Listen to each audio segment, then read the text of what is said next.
Halo kawan pajak, jumpa lagi dengan kami para penyuluh KPP Pratama Group. Tak kenal maka tak sayang. Sebelumnya perkenalkan nama saya Fitri sebagai host.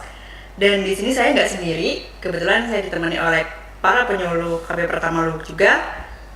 Dari sebelah kanan saya ada Pak Wiono, sebelah kiri saya Pak Sulistyo dan Pak Syahrul.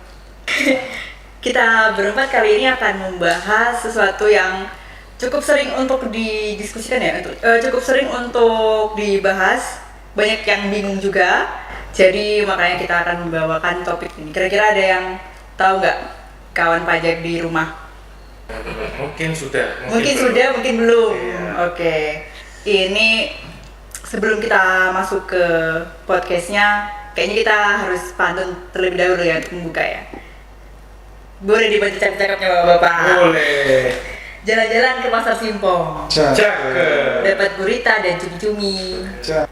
Artinya Ngobrol pajak jangan dibuat tegang, bareng penyuluh dijamin jadi ngerti. Oke, jadi bapak-bapak kali ini kita bukan hanya sekedar ngobrol-ngobrol aja ya bapak-bapak ya. Jadi kita akan menyampaikan sedikit materi terkait aspek perpajakan instansi pemerintah.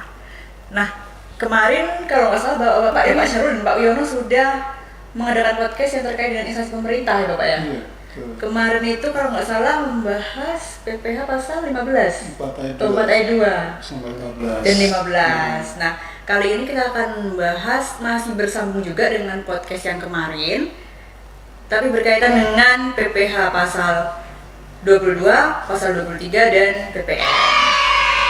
Nah, izin mereview kembali kawan pajak di rumah. Jadi instansi pemerintah itu definisinya adalah instansi pemerintah pusat, daerah, dan desa yang memiliki anggaran tersendiri. Jadi kalau misalnya Bapak kawan pajak instansi pemerintah di bawah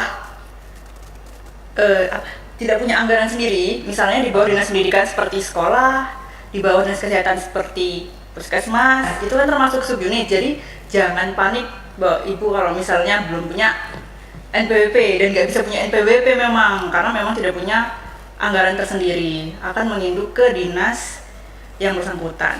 Begitu. Oke, kira-kira sudah bisa masuk ke topik utamanya ya, kawan pajak. Boleh dijelaskan dulu Pak Wiono. Kira-kira ini kita akan masuk ke PPh pasal 22 nih. PPh pasal 22 nih tentang apa sih? Ya, baik Bu Fitri. PPh pasal 22 ya, seperti yang kita ketahui bahwa pajak penghasilan atau pemungutan pajak penghasilan atau PPh atas pembelian barang ya. Jadi kalau instansi pemerintah membeli barang misalnya ATK ya, itu wajib memungut PPh 22, misalnya 1,5% dari nilai bersihnya ya, artinya nilai dari kontrak setelah dikurangi dengan PPN-nya.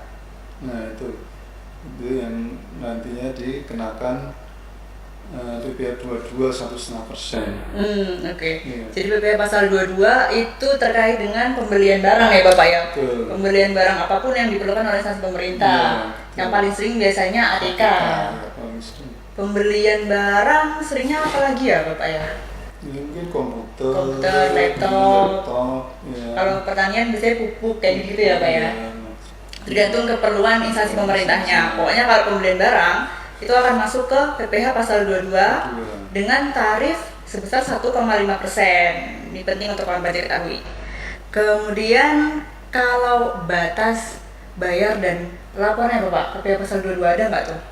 Oh iya, untuk batas pembayaran ya, bila sudah melakukan pemotongan atau pemungutan, kalau PPh 22 biasanya pemungutan ya, pemungutan PPh 22 dan dibuat bukti potong, itu kan nanti harus dibayar dan dilaporkan ya pajaknya ya. Nah untuk pembayaran itu paling lambat tanggal 15 bulan berikutnya ya. Nah, nanti di Kortek itu juga nanti akan terbit nanti billing atas PPh 22 itu waktu kita kirim draft SPT-nya. Kemudian dilaporkan paling lambat tanggal 20 bulan berikutnya. Jadi jangan sampai terlambat dari tanggal 20 bulan berikutnya biar nggak terlambat. Oke. Gitu. Jadi emang sekarang agak berbeda ya Bapak ya. Iya. Kayaknya kawan pajak juga masih banyak beberapa yang belum tahu mungkin Hmm. kalau sekarang udah nggak bisa lagi langsung bikin billing. Iya, betul. Jadi sekarang kalau mau bikin billing harus bikin bukti potong dulu. Dipotong, lapor berapa Lapor, SPT-nya, ya. kemudian baru keluar billing, Baru keluar billing. baru dibayar. Nah, kalau udah dibayar otomatis SPT-nya akan terlapor ya Bapak ya. Iya, betul. Oh iya. Jadi billing udah nggak terbit satu dulu, satu lagi kayak dulu. Ya kecuali kalau pembayarannya pakai SP2D ya, Nah. instansi vertikal itu memang SP2D-nya harus diinputkan atau dulu diproses dulu ya sehingga keluar nomor SP2D dan harus diinputkan di bukti potong PPh 22 tersebut. Jadi nantinya kalau transaksinya itu misalnya vertikal itu hanya PPh 22 dari SP2D semua, nantinya SPT-nya akan nihil karena sudah terbayarkan dengan SP2D di KPPN itu ya, kalau instansi vertikal ya. Oh iya, Ya, siap. kalau Pemda lain lagi, kalau Pemda karena tidak mengenal SP2D aslinya ya, sehingga istilah SP2D yang di Pemda itu tidak diakui oleh Portek ya, nah, karena tidak melalui KPPN. Jadi Iya, nantinya iya. kalau Pemda itu harus membuat billing atau deposit untuk pembayarannya. Oke. Ya. Berarti kalau bukan instansi vertikal dia uang persediaan ya Pak ya. Persediaan atau dengan membuat deposit untuk billingnya itu. Oke. Nah ini mungkin kawan pajak juga beberapa ada yang bingung Pak. Biasanya pada langsung dipotong-potong aja di PPh pasal 22. Kira-kira ada nggak yang dikecualikan dari PPh pasal 22 ini? Jangan-jangan Iya. belum tahu. Betul, itu harus diketahui pengendara ya, karena penting juga karena nggak semuanya harus dipotong ya untuk pembelian barang itu ya. Nah, apa aja yang dikecualikan itu setara ada 8 poin ya. Yang pertama yaitu pembayaran yang tidak melebihi 2 juta, tidak termasuk PPN ya, dan pembayarannya tidak dipecah-pecah, itu yang pertama. Kemudian yang kedua, pembayaran dengan kartu kredit pemerintah. Nah itu biasanya kalau sekarang tuh baru instansi vertikal ya yang menggunakan kartu kredit pemerintah atau KKP. Mungkin lain waktu atau mungkin di masa depan Pemda bisa memakai juga nih, kita tunggu aja perkembangannya. Kemudian yang ketiga yang nggak boleh dipungut yaitu pembelian BBM, BPG, kemudian pembelian benda pos, air dan listrik, staf pelumas itu juga nggak boleh dipungut PPh 22.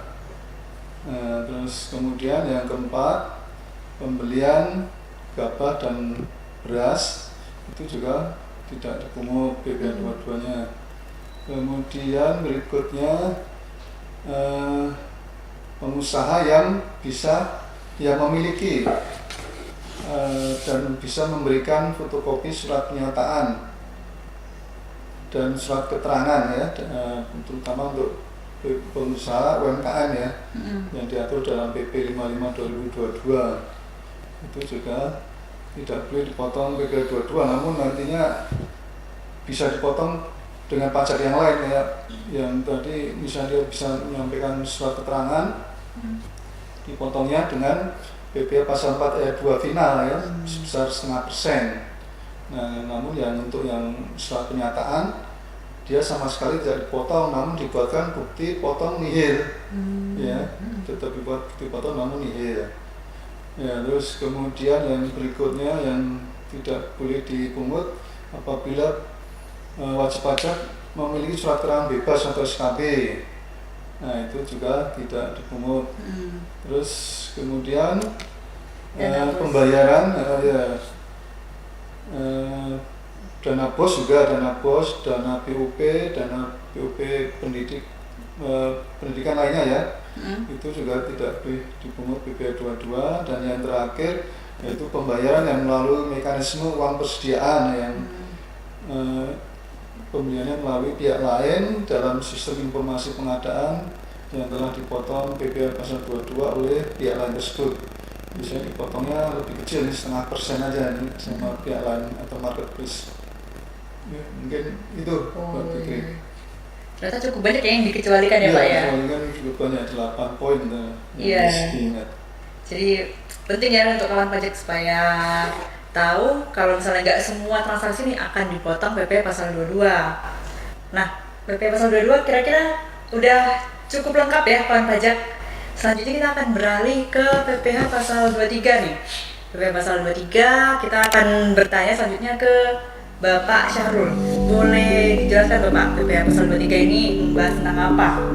Baik, Mbak Fitri, kalau PPh pasal 23 itu kalau di pasal 23 Undang-Undang PPh itu kan dia itu setiap pembayaran yang dibayarkan pada wajib pajak dalam negeri ataupun DUT terkait dividen, bunga, royalti, terus hadiah, seperti sewa. Nah, sewa ini dibedakan beda dengan sewa yang terkait tanah bangunan ya. Jadi sewa selain tanah dan bangunan. Jadi lebih ke sewa aset lah ya, selain tanah bangunan. Terus ada lagi Jasa. Ibarat jasa itu terakhir ya. Itu terkait jasa-jasa. Semua jasa yang tidak dipotong pasal 21 ya. Karena ada yang misalnya jasa yang diberikan oleh orang pribadi itu dia masuk pasal 21. Ya, kalau pasal 23 selainnya dipotong pasal 21. Oke. Berarti kira-kira untuk instansi pemerintah, Bapak, adakah pengecualian yang nggak dipotong PPh pasal 23? Ya, pasti ada tuh. Ada kalau misalnya pembayaran ke bank ya, bunga yang ke bank itu tidak terkena dipotong PPh pasal 23 oleh. Tapi kan nggak mungkin kalau instansi pemerintah minjem ke bank ya. Iya. Tapi itu untuk yang secara umum ya. Sejelas info aja ya. Secara umum untuk yang pasal 23 itu satu pembayaran bunga, misalnya pembayaran dari misalnya suatu unit usaha, badan itu punya utang kan, bayar ke bank bunganya, nah itu si badan usaha ini tidak boleh potong pasal 23. Kalau instansi pemerintah mah nggak mungkin ya, instansi pemerintah itu nggak pernah minjem ke bank ya. Iya. Sudah ada penggunaan DIPA sendiri kan. Oke. Terus ada lagi yang tidak dikenakan itu sewa guna dengan hak opsi. Itu juga meskipun dia sewa itu, tapi kalau ada perjanjian hak opsi itu nggak dipotong itu pasal 23 dikecualikan. Terus yang ketiganya badan usaha keuangan yang menyalurkan kredit itu juga nggak motong pasal 23. Ketika menyalurkan kredit ke nasabah misalnya itu nggak boleh dipotong pasal 23. Jadi ya, terus jasa yang yang telah dikenai final. Ada jasa-jasa yang sudah dikenai final, misalnya yang pas jasa konstruksi ya, terus yang penerbangan ya, misalnya itu kan termasuk yang final juga, itu nggak dipotong pasal 23. Terus ada lagi jika dia memiliki SKB. Nah, kalau lawan transaksi memiliki SKB, nah itu juga nggak boleh dipotong karena sudah memiliki fasilitas surat keterangan bebas. Ada lagi misalnya kalau rekanannya itu memiliki surat pernyataan atau surat keterangan. PT23 misalnya surat PT23 itu tidak dikenakan juga. Terus lagi penyaluran atau penghasilan yang dibayarkan kepada rekanan yang menggunakan uang persediaan kalau itu dilakukan melalui sistem pengadaan pemerintah ya, sistem informasi pengadaan yang jadi potong pihak lain nanti. Jadi instansi pemerintah tidak perlu motong pasal 23. Itu sih antaranya. Oke. Jadi setelah kita simak nih kawan pajak, di antara pengecualian tadi yang nggak dipotong tadi, nggak ada kalau di bawah 2 juta nggak kena ya Pak ya. Kalau PPh pasal 23 semua kena semua. Terus juga kartu kredit pemerintah dia enggak ya, kalau pasal 23 ya dia tetap dipotong PPh pasal 23. Oke. Jadi kawan pajak kalau misalnya ada transaksi jasa yang seperti yang disebutkan tadi ya, sewa, jasa, hadiah, bunga, royalti, dividen, nggak ada batasan di bawah 2 juta ataupun di atas 2 juta kawan pajak. Jadi semuanya udah pasti dikenakan PPh pasal 23.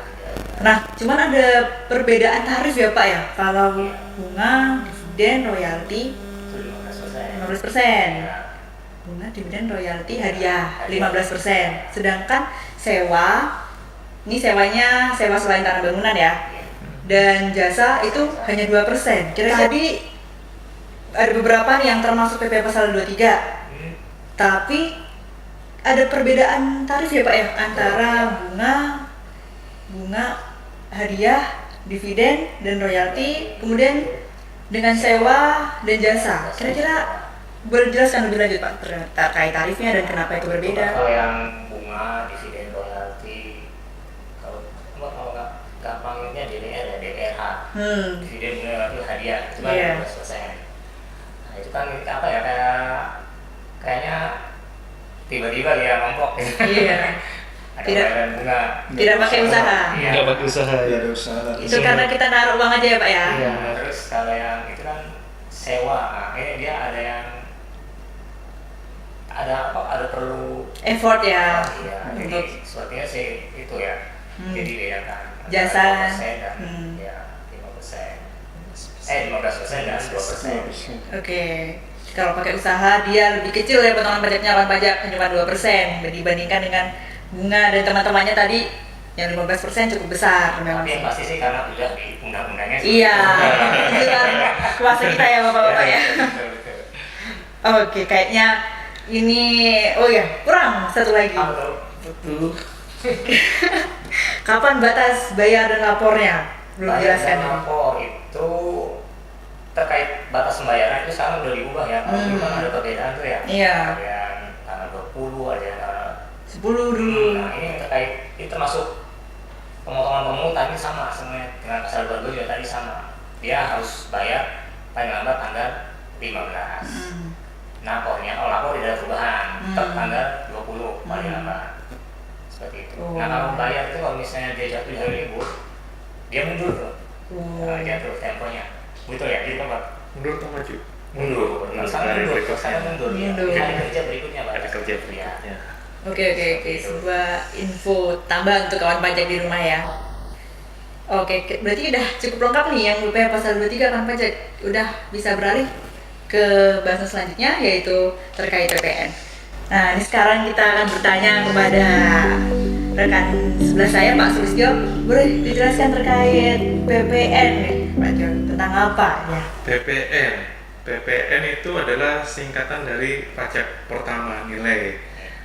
PPN atau pajak pertama nilai itu adalah pajak yang dipungut atas transaksi penyerahan barang atau jasa. Nah, kalau tadi kan pasal 22 atas barang, pasal 23 atas jasa. Nah, kalau PPN ini atas penyerahan keduanya tadi, penyerahan barang dan penyerahan jasa yang dilakukan oleh pengusaha kena pajak. Itu yang dimaksud dengan PPN. Jadi transaksi yang dilakukan oleh pengusaha kena pajak itu pasti ada PPN yang harus disetorkan oleh pengusaha kena pajak tersebut, walaupun seperti kita ketahui yang akan membayar PPN itu adalah si penikmat terakhir. Jadi kalau kita sebagai pembeli barangnya atau penikmat jasanya sebagai yang terakhir dalam rantai yang terakhir, itu pasti kita akan bayar karena kita akan bayar ke penjual akan membayar PPN. Seperti itu seterusnya sampai di atas. Seperti itu. Jadi yang paling terakhir dialah yang menanggung sebetulnya. Seperti itu. Iya. Namanya juga pajak pertambahan nilai Nah, ya. iya. Nilainya bertambah setelah digunakan gitu ya. Oh iya. Berarti dari produsen sampai distributor Betul. sebelum ke konsumen itu cuma menyalurkan aja. Iya, menyalurkan aja. Oh iya. Menyalurkan aja. Menyalurkan atas margin yang dia terima itu Iya, dia terima. dibayarkan BPN-nya. Iya, dibayarkan ya, betul, dibayarkan PPN-nya. Nanti yang bayar PPN-nya adalah ya siapa yang menikmati barang atau jasa itu yang terakhir. Kalau dia instansi pemerintah, ya berarti dia yang harus membayar PPN-nya. Jadi dia harus membayar harga barang plus PPN-nya. Seperti Oh itu. iya. Boleh dijelaskan Mas? Kira-kira adakah pengecualian yang tidak perlu dipungut PPN? Pengecualian di sini yang diterima oleh instansi pemerintah tentunya ya, karena kita kan bahas instansi pemerintah. Iya. Jadi bukan dikecualikannya, ini tidak dipungut PPN. Jadi sebenarnya PPN-nya itu ada, cuma kita sebagai instansi pemerintah itu tidak memungutnya, seperti itu. Jadi yang pertama sama seperti tadi yang PP pasal 22, jadi transaksi sampai dengan 2 juta dan tidak termasuk PPN dan tidak dipecah-pecah itu dibebaskan atau tidak perlu memungut PPN-nya. Kemudian yang kedua itu transaksi yang menggunakan kartu kredit pemerintah, kita juga tidak perlu memungut PPN-nya. Tidak perlu memungut ya, bukan berarti PPN-nya tidak ada. PPN-nya ada tapi dibayarkan oleh si penyedia barang atau jasanya itu. Kemudian belanja BBM ke Pertamina dan anak usahanya seperti Tata Niaga. Kemudian belanja telekomunikasi, jasa telekomunikasi itu kan biasanya kalau kita bayar tagihan internet itu kan di situ ada PPN. Mereka kan bayar kita sebagai pemerintah bayar full harganya sesuai dengan tagihannya. Kemudian lagi belanja kartu kredit sudah tadi. Ini kayaknya agak banyak ya. Jasa angkutan udara, kemudian belanja yang barangnya itu dibebaskan. Jadi dia menggunakan faktur 07 atau 08 sesuai dengan di PP 49 tahun 2022. Di situ sudah diatur barang apa aja yang dibebaskan. Jadi kalau dia barang itu menggunakan faktur 07 atau 08 berarti kita tidak perlu memungut PPN-nya. Kemudian yang terakhir sama dengan PP pasal 22 tadi, kalau dia belanja menggunakan uang persediaan, belanjanya menggunakan uang persediaan ya, dan belanjanya melalui pihak lain. ya, belanjanya melalui mekanisme uang persediaan dan melalui pihak lain yang terdaftar di sistem informasi pengadaan, jadi marketplace yang terdaftar. Biasanya kalau di dinas pendidikan itu yang Siplah ya namanya, kalau nggak salah Siplah, ya itu. Jadi kalau dia belanja di situ dan menggunakan uang persediaan ya, bukan bayarnya tidak pakai LS ya, pakai uang persediaan, itu tidak perlu memungut PPN seperti itu. Jadi harus digarisbawahi bahwa dia belanjanya menggunakan uang persediaan sesuai yang diatur di PMK 58 tahun 2022 seperti itu. Oh ya. Contohnya yang termasuk yang dibebaskan, Mas Tio? Yang dibebaskan, jadi banyak ya yang dibebaskan itu sesuai PP 49 tahun 2022 itu ada banyak listnya. Jasa pendidikan itu dibebaskan, jadi tidak perlu dipungut PPN jasa pendidikan. Kemudian barang kebutuhan pokok yang dibutuhkan oleh rakyat banyak, itu juga tidak perlu dipungut PPN-nya atau dibebaskan PPN-nya. Gula itu dibebaskan PPN-nya. Apalagi beras itu. Kemudian galian apa itu? Galian C.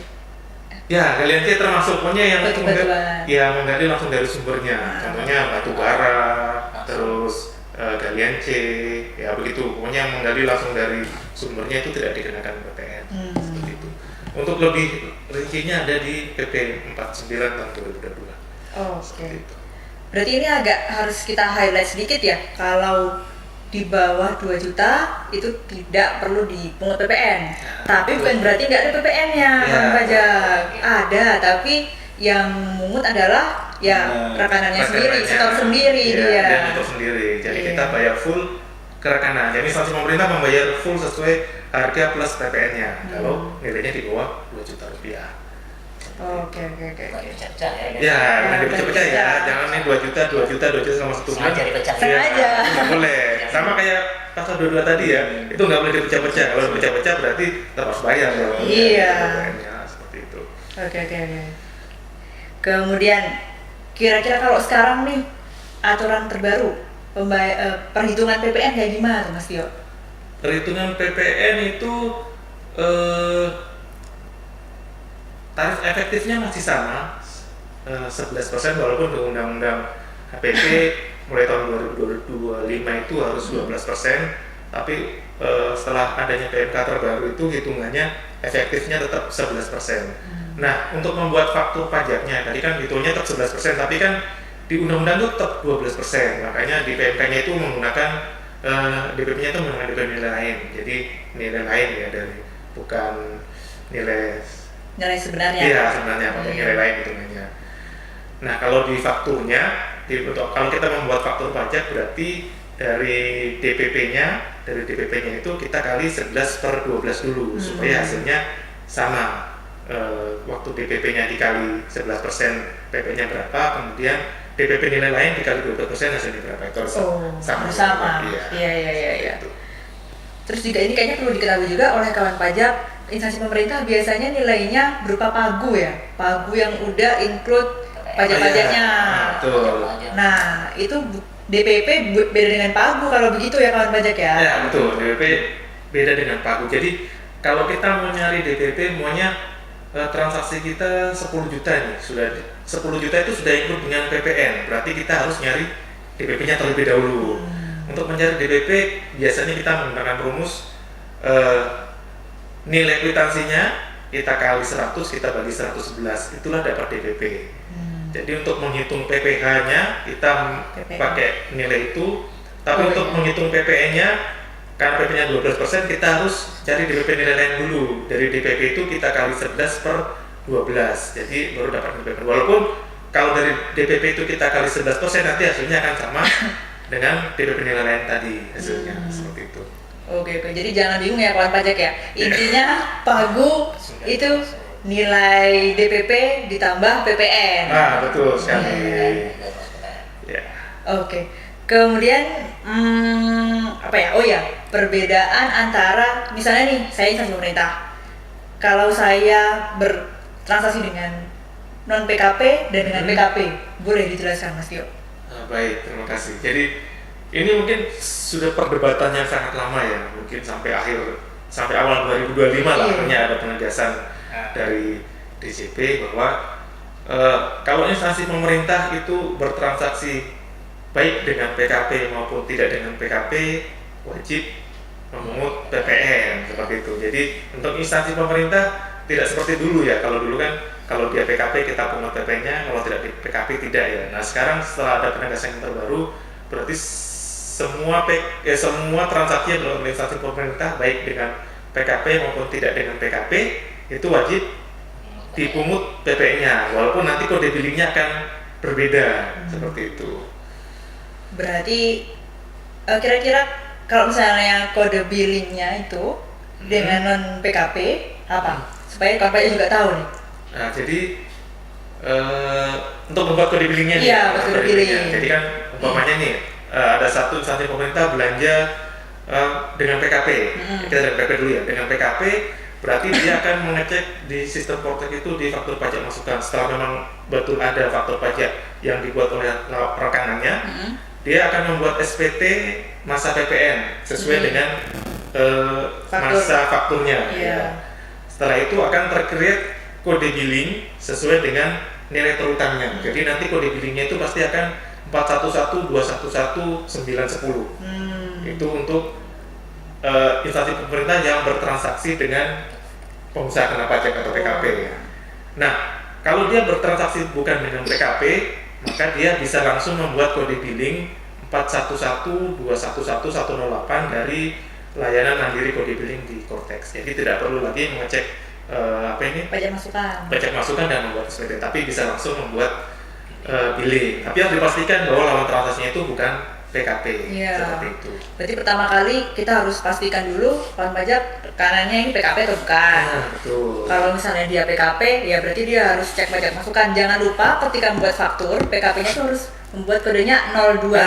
Betul sekali, kode fakturnya harus 02. Jadi transaksi dengan instansi pemerintah, kode fakturnya semuanya harus 02. 02 itu berarti bertransaksi dengan bendaharawan. Bendaharawan itu instansi pemerintah, seperti itu. Kecuali yang di bawah 2 juta tadi. Ya, kecuali yang di bawah 2 juta berarti kan transaksinya tidak perlu membuat faktur tapi kodenya 04. Iya. Fakturnya 04. Kenapa kode fakturnya 04? Karena mereka bayar sendiri, setor sendiri ya pajak. Jadi udah nggak perlu kita yang instansi pemerintah yang mengutkan. Jadi kita bayar harga plus PPN-nya langsung kalau nilainya di bawah 2 juta. Oh iya, sangat jelas nih kawan pajak. Kira-kira untuk PPN juga ada batas bayar dan lapornya Pak? Ada. Kayak gimana? Jadi sama kayak tadi pasal 2223. Jadi untuk PPN mengacunya ke Undang-Undang PPN ya. Jadi batas waktu pelaporan PPN itu akhir masa bulan berikutnya. Begitu juga dengan pembayarannya. Jadi kalau kita transaksinya di bulan Agustus berarti paling lambat lapor itu di akhir September dan pembayarannya di akhir September juga seperti itu.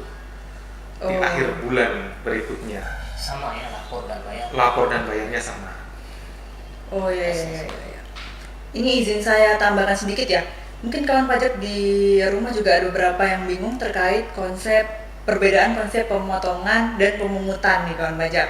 Jadi kalau PPN itu konsepnya pemungutan, PPH itu konsepnya pemotongan. Kecuali PPh 22. Kecuali PPH PPh 22 pemungutan. pemungutan, tapi cara kerjanya sama kayak pemotongan. Iya. Iya, Betul. Makanya dia pemungutan. Iya, istilahnya pemungutan tapi cara kerjanya pemotongan. Iya, pemotongan ya karena uangnya Berkurang. iya, Uangnya berkurang. karena uangnya berkurang. Uang yang harus diterima oleh si rekanan berkurang, diambil. Nah, setelah disampaikan beberapa materi dari rekan-rekan penyuluh saya, izinkan saya untuk menambahkan sedikit ya kawan pajak sebagai informasi saja. Kalau ada perbedaan konsep pemotongan dan pemungutan nih kawan pajak. Nah, kalau konsep pemungutan itu menambah, sedangkan pemotongan itu mengurang. Nah, untuk PPh pasal 22 walaupun bunyinya pemungutan, dia cara kerjanya sama dengan pemotongan. Gimana sih kira-kira kalau misalnya dicontohkan supaya kawan pajak ini mungkin bisa lebih paham ya kalau dalam bentuk contoh. Nah, misalnya nih nilai transaksinya 10 juta itu di luar pajak nih ceritanya kawan pajak. 10 juta itu memang nilai transaksinya atau dasar pengenaan pajaknya. Nah, kalau dikenakan PPN-nya kan berarti 11% dari 10 juta, 1,1 juta. Iya. Jadi dia nggak mengurangi 10 juta ini nih kawan pajak, dia akan pajaknya akan menambah. Jadi yang kita setorkan ke rekanan itu 10 juta, kita juga store pajaknya atas itu 1,1 juta. Jadi nggak mengurangi uang yang kita setorkan ke rekanan. Mengurangi DPP. Iya, nggak mengurangi DPP. Sedangkan kalau BPH itu konsepnya memotong uang yang kita setorkan ke rekanan. Kalau misalnya 10 juta, kita potong PP pasal 23, jasa 2% misalnya, berarti yang kita bayarkan ke rekanan itu dikurangi 2%-nya, yaitu misalnya kalau 10 juta 200.000 yang dibayarkan ke rekanan jadinya 9.800.000. 200.000-nya kita setorkan ke pajak, ke negara. Seperti itu ya kawan pajak ya, sekilas info saja. Nah, ini selanjutnya kita akan masuk ke sesi baru, yaitu beberapa pertanyaan yang sering diajukan oleh wajib pajak, kawan pajak. Kira-kira ini mulai dari mana dulu ya? Mungkin ke Pak Wiono dulu. Pertanyaan pertama, banyak yang masih bingung nih Pak, cara bedain suatu transaksi itu termasuk pembelian barang atau pembelian jasa. Kira-kira boleh Pak dijelaskan atau dalam bentuk contoh atau deskripsi gimana bagusnya? Oh iya, Mbak Fitri. Jadi pembelian barang dan pembelian jasa memang ada di lapangan tuh sering terjadi perbedaan pendapat ya. Sebenarnya kan kita kalau secara definisi kan udah jelas ya, barang itu apa, jasa itu apa ya. Kalau barang kan sesuai definisi perpajakan kan barang merupakan benda yang bisa sifatnya bisa bergerak atau tidak bergerak, atau barang maksudnya barang berwujud ya, barang berwujud yang sifatnya itu bisa bergerak atau tidak bergerak, dan barang tidak berwujud itu kalau definisi perpajakannya. Nah, sedangkan jasa itu kan bahwa setiap kegiatan pelayanan yang atas perjanjian atau permufakatan atau perbuatan hukum yang menyebabkan suatu barang ya, suatu barang, fasilitas, kemudahan, hak siap untuk digunakan. Ini dari definisi itu aja sebenarnya sudah jelas bahwa barang itu seperti apa dan jasa seperti apa. Jadi kalau misalnya contohnya instansi pemerintah melakukan pembayaran fotokopi misalnya, nah itu apakah barang atau jasa? Nah ya, misalnya itu penggandaan soal. penggandaan soal juga. Iya, gimana Nah itu kalau dari definisi tadi yang jelas kan tidak ada barang ya kan, dia nggak beli barang kan dia. Nah, otomatis kalau fotokopi itu bukan pembelian barang karena dia tidak ada barang yang dibeli. Nah kalau nggak ada pembelian barang berarti pilihannya cuma tinggal pembelian jasa kan. Kenapa pembelian jasa? Karena kan instansi pemerintah kan meminta suatu pelayanan ya, sehingga dokumen yang dia punya bisa menjadi banyak ya, menjadi banyak dan bisa siap dipakai kan. Itu berarti kan jasa ya, bukan barang yang dibeli, sehingga PPh 23 lebih cocok untuk jasa fotokopi itu. Jadi kita sebenarnya jasa fotokopi kan ya. Betul. Isinya seperti itu ya. Kan kita nggak beli hasil fotokopi aja kan? Kita bayar jasanya. Nah, 1 lembar berapa gitu? Itu. Meskipun akhirnya kita dapat barang berupa kertas ya. Cuman itu kan bukan intinya di situ ya, bukan intinya di situ, di sampingan aja itu. Iya, berlaku juga untuk banner juga ya, misalnya kita mau mencetak banner. Itu jasa berarti, bukan kita beli barang banner. Karena kan kita minta itu mereka membuatkan desain, pencetakan. Seperti apa tulisannya, gitu kan, gambarnya apa gitu kan. Barangnya di sana. Iya. Sangat jelas Pak Wiono. Kita akan masuk ke pertanyaan selanjutnya. Sepertinya kita akan bertanya ke Pak Syahrul nih ya, untuk pertanyaan kedua. Banyak juga nih Pak yang masih bingung perbedaan antara pembelian Iya. barang berupa makan minum dan jasa catering. Kan ada kan orang beli kotaan aja atau pakai jasa catering. Nah itu kira-kira perbedaannya di mana Pak? Ini agak banyak nih yang bertanya kepada kita ini. Terkait itu ya, langsung aja dilihat dari ini ya. Kalau pembelian makanan minuman itu kan kita langsung tuh beli makanan minuman tuh. Misalnya bisa ada lapak nih kan, lapak, terus kita beli snack dari di kotak kan, atau nasi kotak ya kan, ada suatu. Nah itu ya kita pas beli itu ya dapat barang itu gitu. Nah itu pembelian jadi ya. Jatuhnya pembelian barang. Nah, kecuali itu kalau misalnya kita mengundang vendornya itu untuk dia suruh menyajikan makanan. Ya semuanya dia yang ngolah apa segala itu disajikan. Terus ada juga tenaga yang melayani gitu ya. Nah itu lebih ke jasa. Jadi jasanya ke jasa catering. Kalau seperti itu. Seharusnya seperti itu sih untuk gampang membedakannya. Kalau misalnya udah jadi langsung barangnya ya udah itu balik pembelian makanan minuman. Tapi kalau misalnya ada penyajian khusus gitu misalnya, atau misalnya ada permohonan juga ya, request juga, terus ada yang menyajikan juga alat-alatnya dari mereka. Nah itu ya maksudnya ke jasa catering, jadinya jasa pasal 23 jadinya itu. Tadi makan minuman pasal 22 pembelian langsung. 23 kalau dia yang menerima badan usaha ya. Yang rumahnya orang pribadi kembali ke 21. Iya. Boleh. Mungkin Pak Tio boleh menambahkan Pak, kira-kira yang membedakan PP pasal 21 sama PP pasal 23 apa? Tadi kan seperti sudah disinggung tadi ya. Iya. Banyak kalau yang perbedaan pendapatnya. Iya. Ya biar bedain ya, siapa sih yang 21, siapa sih yang 23 gitu ya. Jadi 21 itu kalau hubungannya sama orang pribadi. Jadi kalau kita mengerjakan orang pribadi berarti kita memperkerjakan dia gitu, orang pribadinya itu. Apakah dia sebagai dia jadi pekerja gitu. Kerjanya apa? Mungkin kerjanya bersihin taman atau apa itu tadi kerja, atau dia bersihin AC, tapi dia sebagai pekerja yang langsung kita hire gitu. Satu orang itu gitu pekerjanya. Nah, dia akan jadi pasal 23 kalau kita berkomitmennya dengan badan usaha gitu. Jadi kita mengontrak CTA atau CBB untuk mengerjakan jasa ini, jasa perbaikan AC tadi gitu. Itu jadi pasal 23. Tapi kalau kita meng-hire-nya si orang A atau orang B itu jadi pasal 21 gitu. Seperti itu sih. Itu membedakan antara pasal 21 dan pasal 23. Berarti tergantung rekanannya yang kita kontrak orang pribadi langsung ya atau badan usaha. Bisa saya tambahkan juga. Boleh, silakan Pak. Untuk orang pribadi, untuk jasa ya, semuanya dipotong PPh 21 kecuali ada kecualinya.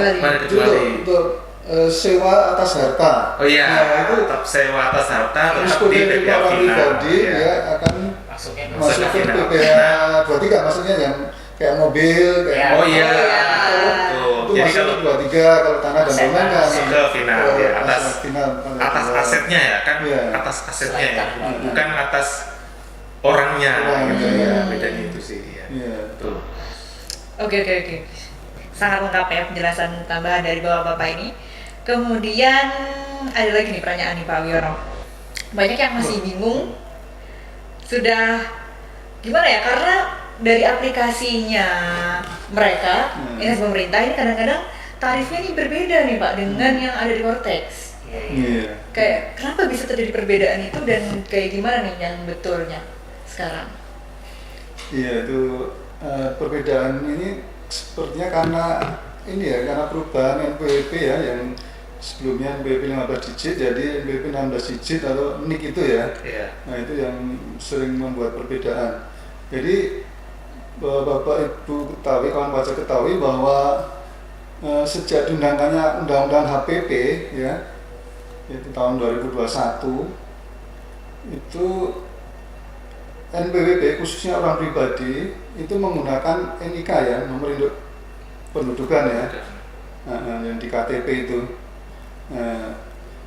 Jadi kalau NPWP-nya itu berupa NIK, sehingga semua orang yang punya NIK itu ya punya NPWP, dianggapnya seperti itu, otomatis seperti itu.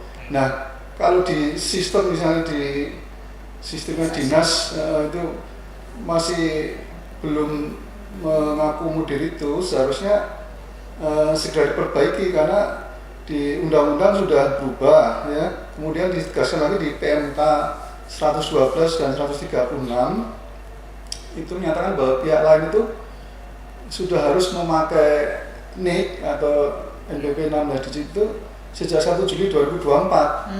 Nah itu harus menggunakan itu. Nah kadang-kadang memang ada kendala, misalnya di Cortex pun NIK itu belum bisa dipakai ya. Ada beberapa NIK itu ternyata waktu diinputkan dia menolak. Nah, menolak karena apa itu? Karena memang tidak semua NIK itu sudah terintegrasi di sistem SIDJP, di sistem DJP ya. Sehingga yang perlu dilakukan supaya ini ya sudah tidak merugikan si wajib pajak, itu harus dilakukan pemadanan dulu. Jadi pemadanan antara NIK dengan NPWP atau di sistem DJP, sehingga nanti akan keluar bukti potong dengan NPWP yang benar dengan NIK-nya si wajib pajak tersebut. Nah, kalau misalnya itu ada ada kesulitan itu ya, itu sistem Cortex itu pun juga langsung ini tidak mengenakan pajak yang lebih tinggi ya, seperti yang di sistem dinas yang lama ya. Itu kan kalau PP 21 kan kena 20% lebih tinggi ya, misalnya dari 5% dari 6%, kemudian PP 22 dari menjadi 100% lebih tinggi ya, misalnya dari 1,5% jadi 3% untuk PP 22. Nah kalau di Cortex itu tidak seperti itu, karena di Cortex udah mengadopsi Undang-Undang HPP ya, sehingga kalau misalnya itu NIK itu dipakai nggak bisa, dia akan tergenet otomatis memakai NIK yang yang tanggungan dulu, yang kodenya 99 000 sekian kode KPP 99 kemudian 3 kali di belakang gitu. Jadi tidak mengenakan tarif lebih tinggi karena memang aturannya sudah berubah sejak tahun 2021, sudah di Undang-Undang HPP itu sebenarnya sudah berlaku itu, dan ditegaskan lagi di tahun 2022 dengan PMK 112 dan diperbarui dengan PMK 136 tahun 2023. Nah itu sebenarnya sudah kuat itu sebenarnya itu, bahwa NIK itu merupakan NPWP, dan kalau sudah punya NPWP berarti kan nggak boleh dikenakan lebih tinggi kan. Nah itu seperti itu Mbak Putri. Kalau pakai NIK tampungan tadi yang 99 nggak masalah juga ya Pak ya? Masalah, memang nggak ada. Cuman masalahnya nanti kalau misalnya dia mau pakai untuk kredit pajak nggak bisa. Oh iya.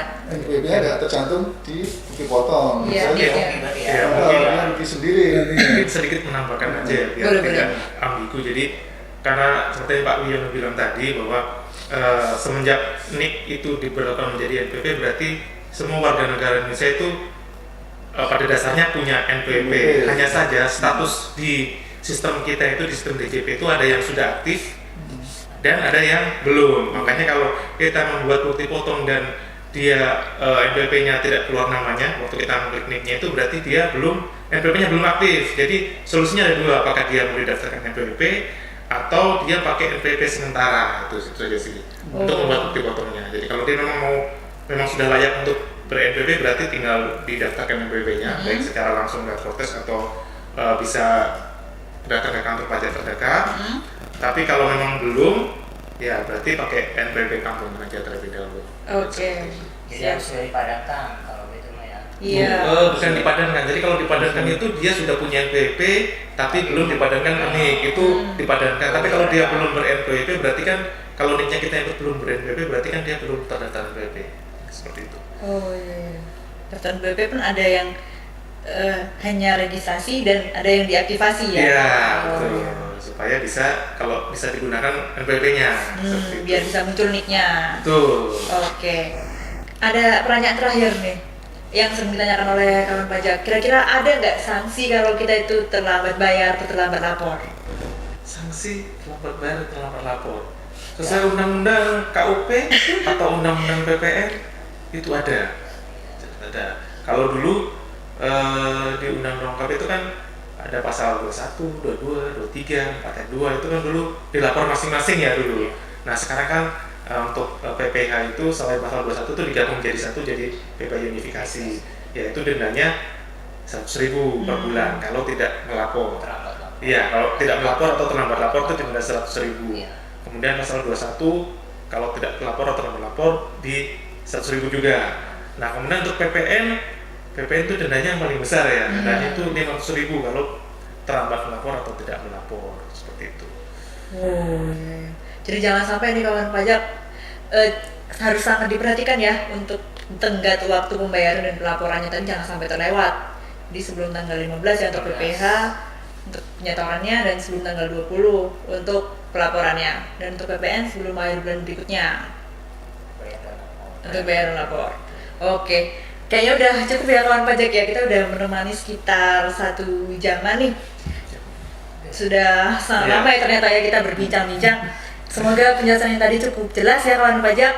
Tapi untuk kawan pajak yang masih bingung jangan khawatir, tetap bisa untuk datang ke sini untuk konsultasi di helpdesk atau bisa menghubungi WA layanan KPP Pratama Luwuk di 0813 4214 6832, atau bisa juga kawan pajak untuk menghubungi Krim Pajak di 1500 200. Dibuka dengan pantun, juga akan kami tutup dengan pantun. Tolong dibantu jawabnya Bapak. Layang-layang yang disemak, Cakep. tertiup angin ke kilo 5. Artinya Terima kasih sudah menyimak. Jumpa lagi di episode selanjutnya.